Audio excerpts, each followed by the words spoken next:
Okay, what is up? Welcome to this video. Welcome to another episode right here on this channel. In this video, we are going to look what are HTTP status codes in Python. So HTTP status codes are numeric values returned by web servers in response to client requests, and these three-digit codes indicate whether a request succeeded, failed, or requires further action. In Python, the request library simplifies working with these codes through the status code attribute of response objects, essential for proper error handling.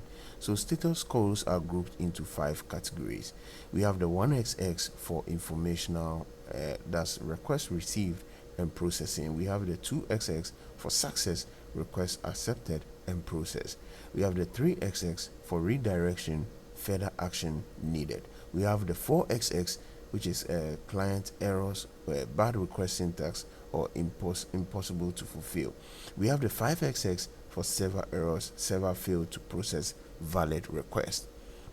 So we are going to look at practical usage examples in the form of practical code. You're going to post your the video, and then you're going to try it out on your own on VS Code or PyCharm. So the request library actually offers a simple way to handle HTTP status codes in Python.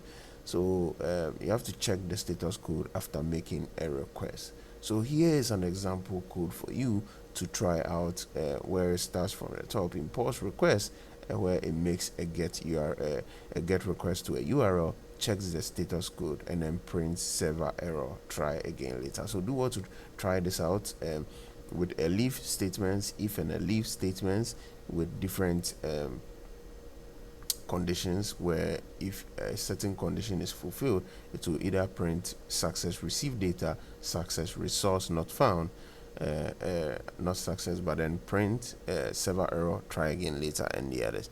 Here's also another one for common status codes. 200 is okay, the request succeeded. 201 created, a new resource was created. 301, 302 redirection to another URL.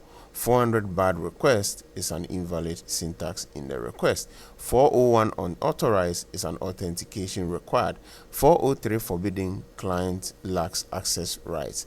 404 not found, resource doesn't exist. And then 500 internal server error, server encountered an error.